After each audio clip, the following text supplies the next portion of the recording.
ಈ ದಿನ ನಮ್ಮ ಸಿಂಗನಗರ ಗ್ರಾಮದಲ್ಲಿ ಒಂದು ಘಟನೆ ಆಗಿದೆ. ನಮ್ಮ ಸಹೋದರನೇ ನಾರಾಯಣ ಸ್ವಾಮಿ ಅಂತ ಪಾಪ ಕೂಲಿ ಕೆಲಸ ಮಾಡ್ಕೊಂಡಿದ್ದವನು ಇವತ್ತು ಸುಮಾರು 7:20 ನಮ್ಮೂರು ಮುಖ್ಯ ರಸ್ತೆಯಲ್ಲಿ ಪಾಪ ಸೈಡಲ್ಲಿ ಹೋಗ್ತಾ ಇದ್ದಾನೆ. ಒಂದು ಕಾಂಕ್ರೀಟ್ ಟಿಪ್ಪರ್ ಲಾರಿ ಅಪಘಾತಕ್ಕೆ ಈಡಾಗಿದ್ದಾನೆ. ನಮ್ಮೆಲ್ರಿಗೂ ತುಂಬಾ ಬೇಜಾರಾಗ್ತಾ ಇದೆ. ಒಳ್ಳೆ ನಿಷ್ಕಲ್ಮಶದಂತ ವ್ಯಕ್ತಿ. ಸುಮಾರು ವಯಸ್ಸು ನನ್ನ ವಯಸ್ಸೇನೆ, ಸುಮಾರು 46-47 ವಯಸ್ಸಾಗಿದ್ದಾನೆ. ಇನ್ನ ಚಿಕ್ಕ ಮಕ್ಕಳು ಇದ್ದಾರೆ. ಇವತ್ತು ಇಹಲೋಕ ತ್ಯಜಿಸ್ಬಿಟ್ಟವನೆ. ಈ ಒಂದು ದುರ್ಘಟನೆ ಆಗ್ಬಾರ್ದಾಗಿತ್ತು, ಆಗ್ಬಿಟ್ಟಿದೆ.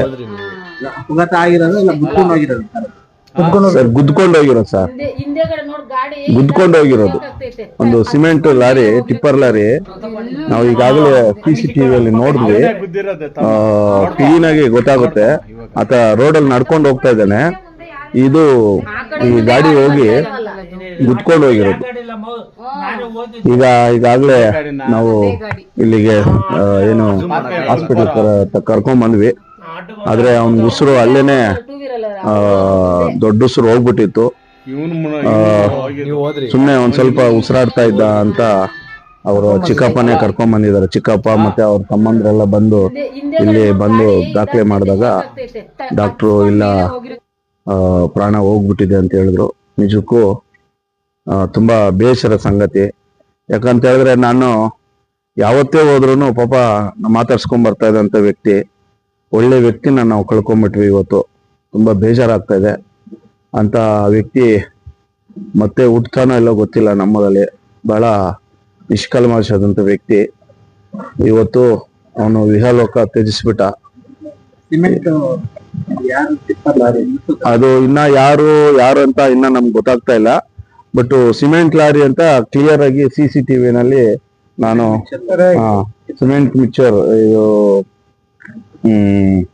ತುಂಬಾ ನೋಡಿದೆ ನಾನು. ಇದೆ ಒಂದು ವಿಡಿಯೋ ನೋಡಿ, ನೀಟಾಗಿ ಲಾರಿ ಹೋಗ್ತಾ ಇದೆ. ಅವನ ಅಲ್ಲಿ ನಡ್ಕೊಂಡು ಹೋಗ್ತಾ ಇದ್ದಾನೆ ಪಾಪ ಸೈಡಲ್ಲಿ. ಆದ್ರೆ ನೋಡು ನೀಟಾಗಿ ಇದಾಗಿದೆ. ಆಗ್ಬಾರ್ದಾಗಿತ್ತು, ಆಗ್ಬಿಟ್ಟಿದೆ. ನಮ್ಗೆ ಬಹಳ ಬೇಜಾರಾಗ್ತದೆ. ಇಡೀ ನಮ್ಮ ಗ್ರಾಮಸ್ಥರೆಲ್ಲ ಇವತ್ತು ಎಲ್ಲ ಒಂದು ಉದ್ರೇಕಕ್ಕೆ ಒಳಗಾಗಿ, ಈಗಾಗಲೇ ನಮ್ಮ ಸಿಂಗನಗರ ರೋಡು ತುಂಬಾ ಅತಿ ಸಣ್ಣ ಇರೋ ರೋಡ್ ಅದು. ಇಲ್ಲಿ ಏನಾಗಿದೆ ಅಂದ್ರೆ ನಮ್ಮ ಎಲೆಕ್ಟ್ರಾನಿಕ್ ಸಿಟಿಗೆ ಹೋಗುವಂತ ಎಲ್ಲಾ ಗಾಡಿಗಳು, ದೊಡ್ಡ ದೊಡ್ಡ ವೆಹಿಕಲ್ಗಳು ಅದೇ ರೋಡಲ್ಲಿ ಹೋಗೋದ್ರಿಂದ ಇಂತಹ ಅಪಘಾತಗಳಾಗ್ತದೆ. ಸೊ ಇದಕ್ಕೆ ನಾವು ವಿಷಾದಿಸುತ್ತೇವೆ. ಇವತ್ತು ನಾರಾಯಣ ಸ್ವಾಮಿ ಅಂತ ಅವರು ಪಾಪ 4 ಜನ, ನಾರಾಯಣ ಸ್ವಾಮಿ, ಶಿವಾನಂದು, ಅಂಬರೀಷು, ಹೆಣ್ಮಕ್ಳು ಇಬ್ಬರಿದ್ರು. ಅವ್ರ ತಂದೆ ಕಳೆದ 2 ವರ್ಷದ ಹಿಂದೆ ಪಾಪ ಆತನಿಗೆ ಹುಷಾರಿಲ್ದಿರ ಸತ್ತೋಗಿದ್ದ. ಇವತ್ತು ದೊಡ್ಡ ಮಗ ಅವ್ರ ಮನೆಗೆ, ಆತನು ಇಹಲೋಕ ತ್ಯಜಿಸ್ಬಿಟ್ಟಿದ್ದಾನೆ. ಬೇಜಾರಾಗ್ತಾ ಇದೆ ನಮ್ಗೆಲ್ರಿಗೂ. ನಾವ್ ಏನ್ ಹೇಳೋದಕ್ಕೂ ನಮ್ಗೆ ಆಗ್ತಾ ಇಲ್ಲ. ಯಾಕಂದ್ರೆ ಒಳ್ಳೆ ವ್ಯಕ್ತಿನ ಕಳ್ಕೊಂಡ್ಮೇಲೆ ಅದ್ರದ್ದು ದುಃಖ ಎಲ್ರಿಗೂ ಇದೆ. ಇವತ್ತು ಹಾಸ್ಪಿಟ್ಲಿಗೆ ಬಂದಿದ್ದೀವಿ. ಈಗಾಗಲೇ ಮಾರ್ಚೂರಿನಲ್ಲಿ ಇಟ್ಟಿದ್ದಾರೆ.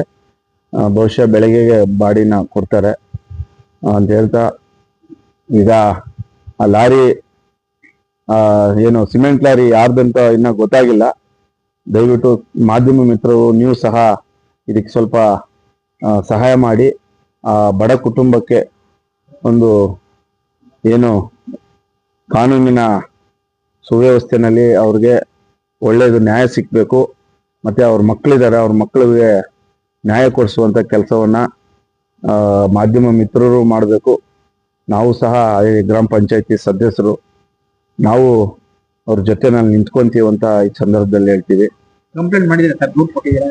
ಈಗಾಗಲೇ ಗ್ರಾಮಸ್ಥರೆಲ್ಲ ಅಲ್ಲಿ ಯಾವ ಗಾಡಿಗಳನ್ನು ಬಿಡ್ತಾ ಇಲ್ಲ.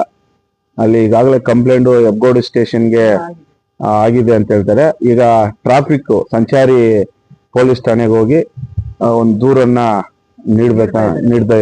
ಈಗಾಗಲೇ ಹೋಗ್ಬೇಕು, ಅಲ್ಲೊಂದು ಕಂಪ್ಲೇಂಟ್ ಅನ್ನ ಕೊಡಬೇಕು. ಈಗ ಅಪಘಾತ ಮಾಡಿರೋ ವೆಹಿಕಲ್ ಮತ್ತೆ ಡ್ರೈವರ್ ಯಾವ ಕಡೆ ಇನ್ನ ಯಾರಂತ ನಿಖರವಾಗಿ ನಮ್ಗೆ ಗೊತ್ತಾಗ್ತಾ ಇಲ್ಲ. ಬಟ್ CCTV ಅಲ್ಲಿ ನೋಡಿದ್ರೆ ಅದು ಸಿಮೆಂಟ್ ಮಿಕ್ಸರ್ ಲಾರಿ ಕ್ಲೀನ್ ಆಗಿ ಗೊತ್ತಾಗ್ತಾ ಇದೆ. ಅವ್ನ ಪಾಪ ಸೈಡ್ ಅಲ್ಲಿ ನಡ್ಕೊಂಡು ಹೋಗ್ತಾ ಇದ್ದಾನೆ, ಇದು ಏಕಾಏಕಿ ಹೋಗಿ ಗುದ್ಕೊಂಡು ಹೋಗಿರೋದು. ಅವನೇನೋ ಆ ಲಾರಿ ಅವನು ಲೋಫರ್ ನನ್ನ ಮಗ ಏನ್ ಕುಡ್ದಿದ್ನೋ ಏನೋ ಗೊತ್ತಿಲ್ಲ, ಕಣ್ಣು ಕಾಣ್ತೋ ಇಲ್ಲ ಗೊತ್ತಿಲ್ಲ, ಗುದ್ಕೊಂಡು ಹೋಗ್ಬಿಟ್ಟಿದ್ದಾನೆ. ನೋಡಿ, ಒಂದ್ ಪ್ರಾಣ ಹೋಯ್ತು. ಆ ಪ್ರಾಣನ ಮತ್ತೆ ಕೊಡೋಕ್ಕಾಗುತ್ತದ? ಹಾಗಾಗಿ ನೀವು ಮಾಧ್ಯಮ ಮಿತ್ರರು ದಯಮಾಡಿ ಇದಕ್ಕೆ ನ್ಯಾಯವನ್ನು ಕೊಡಿಸುವಂತ ಕೆಲಸವನ್ನ ತಾವೆಲ್ಲ ಮಾಡ್ಬೇಕಂತ ನಾನು ಈ ಮೂಲಕ ಕೇಳ್ಕೊಳೋದಕ್ಕೆ ಇಷ್ಟಪಡ್ತೀನಿ. ಅಣ್ಣ ಮಗನೇನೆ ಆತ ಹುಡುಗ. ಅವನೆಲ್ಲೋ ಅಂಗಡಿ ಏನೋ ಹೋಗಿ ಸೈಡಲ್ಲಿ ಬರೋ ಹೋಗಿ ಈ ತರ ಬಂದು ಅವನು ಗುದ್ಕೊಂಡು ಹೋಗಿದ್ದು. ನಮ್ಗೆ ಗೊತ್ತಾದ ತಕ್ಷಣ ನಾವು ಹೋದ್ವಿ, ನಾವು ನಮ್ಮ ಮಕ್ಕಳು ಎಲ್ಲ ಹೋದ್ವಿ. ಹೋದ ತಕ್ಷಣ ಅಲ್ಲಿ ಆಲ್ರೆಡಿ ಅವನು ಇದ್ರ ಮೇಲೆ ಗಾಡಿ ಎತ್ಸ್ಬಿಟ್ಟಿದ್ದ. ಸೊಂಟದ ಮೇಲೆ ಎಕ್ಸಿ ಫುಲ್ಲು ಟೋಟಲ್ ಎಲ್ಲ ಪೂರ್ತಿ ಎಲ್ಲ ಕರಳುಗಳ ಈಚೆ ಬಂದಿತ್ತು. ಆ ಮಟ್ಟಕ್ಕೆ ಆಗಿತ್ತು. ಆಮೇಲೆ ಹಂಗೆ ಹೇಳಿ ನಾವು ಕಾರ್ ತಗೊಂಡ್ಬಂದು ಹಾಕೊಂಡು ಇಲ್ಲಿ ಬಂದ್ವಿ, ಹಾಸ್ಪಿಟ್ಲ್ ಬಂದ್ವಿ. ಹಾಸ್ಪಿಟ್ಲ್ ಬರೋದಕ್ಕ ಬಂದು ಸ್ವಲ್ಪ ಹೊತ್ತಿಗೆ ಅವರು ಮೃತಪಟ್ರು. ಆಮೇಲೆ ನನಗೆ ತುಂಬಾ ಭಯ ಆಗಿ ನಮ್ಮ ಅಣ್ಣ ಮಗ ಊರು ಗ್ರಾಮ ಒಂದು ನಂಬರ್ ಅಧ್ಯಕ್ಷರಾಗಿದ್ದಾರೆ ಅವ್ರು ಕಾಲ್ ಮಾಡಿ ನಾನು ಫೋನ್ ಮಾಡಿದೆ, ನಾನು ಸಿಟಿಲಿದ್ದೀನಪ್ಪ ಅಂದ್ರು. ಈ ತರ ಆಗ್ಬಿಟ್ಟಿದೆಪ್ಪ ಅಂತ ಹೇಳಿದ್ದಕ್ಕೋಸ್ಕರವಾಗಿ ದಯವಿಟ್ಟು ನಮ್ಗೋಸ್ಕರವಾಗಿ ಅವನು ಆದಷ್ಟು ಬೇಗ ಬಂದು ನಮ್ಮನ್ನು ನೋಡಿ ಇಲ್ಲಿ ಎಲ್ಲ ವ್ಯವಸ್ಥೆ ಮಾಡಿ ಎಲ್ಲ ಮಾಡಿದ್ರು. ಪೊಲೀಸ್ ಕಂಪ್ಲೇಂಟ್ ಎಲ್ಲ ಮಾಡ್ತಾ ಇದೀವಿ. ಇವಾಗ ಅವರು ಫೋನ್ ಮಾಡಿ ಎಲ್ಲ ಸ್ಟೇಷನ್ಗೆ ಹೇಳಿ ಸರಿ ಸರ್ ಬನ್ನಿ ಸರ್ ಎಲ್ಲ ಮಾಡಿದೀವಿ, ನೀವು ಬನ್ನಿ, ಅದೇನು ಗಾಡಿ ಯಾವ್ದು, ಯಾವ ಊರ್ ಗಾಡಿ ಏನು ಅಂತ ನೀವು ಕನ್ಫರ್ಮ್ ಮಾಡ್ಕೊಂಡು ಎಲ್ಲ ಮಾಡ್ಕೊಂಡು ನಾವು ಚೆಕ್ ಮಾಡಿ ಅದು ಹಿಡಿದು ಏನೋ ಒಂದು ಇದು ಮಾಡೋಣ ಅಂತೇಳಿ ಮಾಡವ್ರೆ. ನಮ್ಮ ಮಗ ಹೆಣ್ಣ ಮಗನೇ ಸ್ವಂತ ಅಣ್ಣ ಮಗನೇ ಇದ್ರು ಗೌರೀಶ್ ಅಂತ ಮಾಡವ್ರು. ನಮ್ಗೆ ಇಷ್ಟು ಹೆಲ್ಪ್ ಮಾಡವ್ರೆ. ಊರು ಮುಸ್ಲಿಮ್ ಯಾರು ನಾವು ಫ್ಯಾಮಿಲಿ ಮಾತ್ರ ಬಂದಿದೀವಿ, ಯಾರು ಬಂದಿಲ್ಲ. ನಾವು ಫ್ಯಾಮಿಲಿ ಮಾತ್ರ ಬಂದಿದೀವಿ. ಆ ಟೈಮ್ಕ ಯಾರು ಗೊತ್ತಿತ್ತೋ ಗೊತ್ತಿಲ್ಲ, ನಮ್ಗೆ ಗೊತ್ತಿಲ್ಲ. ನಮ್ಮ ಮಾತ್ರ ಬಂದ್ ನಾವ್ ಏನೋ ಟೈಮ್ ನಾವು ಮಗುನ್ ನಾವು ಕಾಪಾಡ್ಬೇಕಂತ ಬಂದ್ವಿ. ಕಾಪಾಡಕ್ ಆಗಿಲ್ಲ, ನಮ್ ಶಕ್ತಿ ಈ ತರ ಆಯ್ತು. ಅವನಿಗೆ ರಸ್ತೆಗೂ ಎಷ್ಟು ದೂರ ಇದೆ? ನಮ್ಮ ಮನೆಗೂ ಅಲ್ಲಿಗೆ ಒಂದು 2 ಕಿಲೋಮೀಟರ್ ಇದೆ. ಅಲ್ಲಿ ಹೋಗಿ ಅವ್ನ ಸೈಡಲ್ಲಿ ಬರೋವಾಗ ನೋಡ CC ಕ್ಯಾಮ್ರಲ್ಲೇ ಸೆರೆ ಆಗಿದೆ. ಏನ್ ಬರ್ತಾ ಇದ್ದಾನೆ, ಎಲ್ಲಿ ಬರ್ತಾ ಇದ್ದಾನೆ ಅಂತ. ಅವನೇನ್ ರಾಂಗ್ ರೂಟಲ್ಲಿ ಬಂದಿಲ್ಲ, ಅವ್ನ ಸೈಡ್ಗೆ ಅವ್ನು ಬಂದವಾಗ ಅವನೇ ಬಂದು ಗುದ್ದಿರೋದು. ಅವನು ಗುದ್ದಿ ಅಲ್ಲೇನೆ ಇದಾಗಿದ್ದು. ನಮ್ಗೆ ಗೊತ್ತಾದ ತಕ್ಷಣ ನಾವು ಹೋಗಿ ನೋಡಿದ್ವಿ. ನೋಡಿದ ತಕ್ಷಣ ಅವ್ನಿಗೆ ತುಟ್ಕೊಂತ ಇತ್ತು. ಅವ್ರು ನೋಡ್ಬಿಟ್ಟು ನಾವ್ ಹಂಗೆ ಕಾರ್ ಎತ್ಕೊಂಡು ನಮ್ಗೂ ಅಲ್ಲಿಗೆ ಹೋಗೋತ್ಕ ನಾವು ಅಷ್ಟೇ ಸ್ವಲ್ಪ ದೂರ ಒಂದು 20 ನಿಮಿಷಕ್ಕೆ ಹಂಗೆ ಓಡಿದ್ವಿ. ನಾವು ಓಡಿದ ತಕ್ಷಣನೇ ಅಲ್ಲಿ ಆಲ್ರೆಡಿ ಆಗಿತ್ತು. ಅವಾಗ 7:20 ಅಲ್ಲಿ ಮುದೋಗಿತ್ತು. ಸಿಮೆಂಟ್ ಮಿಕ್ಸರ್ ಲಾರಿ ಯಾವ್ದು ಏನು ಗೊತ್ತಾಗಿಲ್ಲ.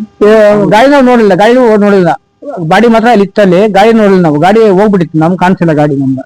ಆಮೇಲೆ ಅವ್ರು ನೋಡಿ ಅಂದ್ರೆ ಗಾಡಿ ಕಾಣಿಸಿಲ್ಲ ನಮ್ಗೆ. ಆಮೇಲೆ CC ಕ್ಯಾಮ್ರಲ್ಲಿ ಚೆಕ್ ಮಾಡಿ ಗಾಡಿ ಅಂದ್ಬಿಟ್ಟು ಕಂಡಿರೋದು ಅಷ್ಟೇ. ಅದ್ ಬಿಟ್ಟು ನಮ್ಗೆ ಏನು ಗೊತ್ತಾಗಿಲ್ಲ.